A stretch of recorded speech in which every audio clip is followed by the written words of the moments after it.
Welcome, people. Welcome to the channel. It's a little late here, so I'm gonna be kind of quiet here, but I just had to get this out.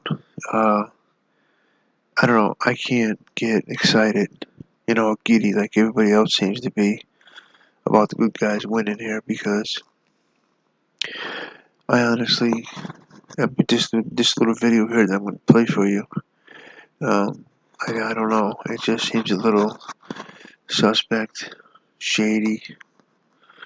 I don't know, suspicious.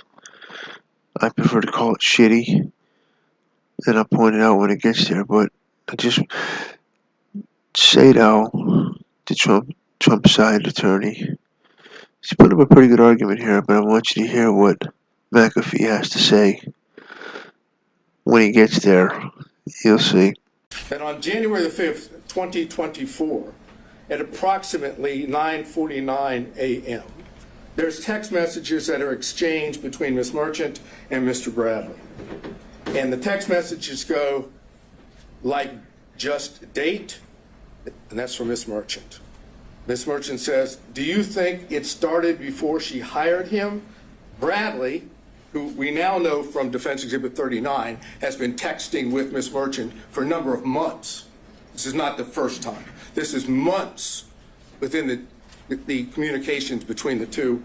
Mr. Bradley says, absolutely. Now, absolutely is not a speculative word. That's not speculation. That's a definitive statement. And Bradley then, unprompted, says this. And unprompted is important. It started when she left the DA's office and was a judge in South Fulton. It goes on, Ms. Merchant says, she liked it started when she left the DA's office with the appropriate emoji or whatever one would call it to say it was liked. And then Mr. Bradley said they met at the municipal court CLE conference. Again, unprompted. He's now definitively telling Ms. Merchant when this relationship started.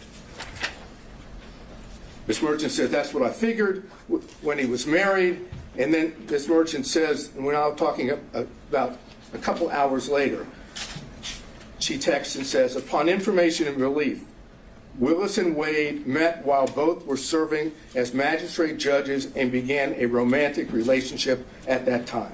And Mr. Bradley responds, no, municipal court. Thank you. Doesn't say it didn't start then. He doesn't suggest that she's wrong other than magistrate court municipal. Now we have that, and it's in evidence. And what does Bradley do? He knows that he's put himself in a position that if he testifies truthfully on the witness stand, Your Honor is in a position to be able to find, if you choose to, that both Willis and Wade lied. So what does Bradley do? Look, you were an assistant U.S. attorney. You know how this works when you have witnesses in this situation. Mr. Bradley did everything he could possibly do to evade answering questions.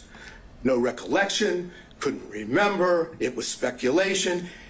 Anything he could possibly say that would cause Your Honor not to believe that Bradley knew when this relationship started. I suggest they were clear-cut lies, and the truth is in Defense Exhibit 26. So now you heard that from Sadow. That was a pretty compelling argument, if you ask me. Now, listen what McAfee has to say. And I don't know. I could be wrong, but I don't think so. I don't trust it. I don't trust it. I don't trust him, and I damn sure don't trust her in her office. And they're probably knocking at his door every day, trying to convince him he's a Democrat, and you just saw what happened up in New York. But anyway, I digress. Listen to what McAfee says in response to what Sadow just said. And so if we take that view, that he thoroughly impeached himself, that he did not give truthful conduct, what's left standing? Generally, you would see someone who's impeached. Perhaps we have some kind of core that you could point back to and say that's the time he was telling the truth. In these text messages, is it ever definitively shown how he knew this and that he actually did know it, other than in just a assertion outright? Absolutely. Usually, if a state has a witness that goes sideways, they've got him locked in. They've sat down with a detective. They've got a full statement. We don't have that here. But what you have is a text message, which is a prior statement of Bradley that he did on his own, that was not given to him by someone else. The only thing that the court has just noted is, how do we know he wasn't speculating? Because you don't have to accept the fact that he wasn't speculating. The cases that I provided, I think by email yesterday, the first dealing with that, you can disbelieve that testimony and draw a negative inference. That's the Ferguson case. On Lee, the other case, you can simply take the prior inconsistent statement as substantive evidence. It has the same value.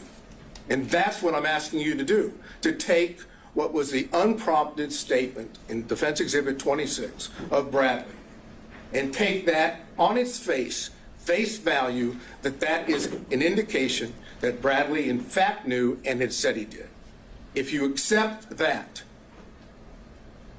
you have to have concerns about the truthfulness of Willis and Wade on the timing issue. I don't know. I don't like it. I just hear him saying, like a rebuttal almost, like he's working for them already. You know, that they don't have what he's going to want to rely on. And if he comes out with some bullshit, what he just said, you heard it in this video first. This dude is siding with them. And besides, you heard her walking all over him, man, during the trial. She punked him like he was her son. You saw that. She's a bully, man.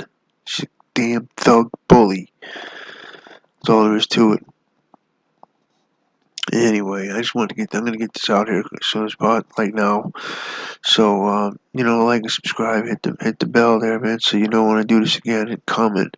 Let me know if you see the same thing or not, or if I'm crazy or whatever, man. I would love to have some people help me ease my mind, because I don't trust it.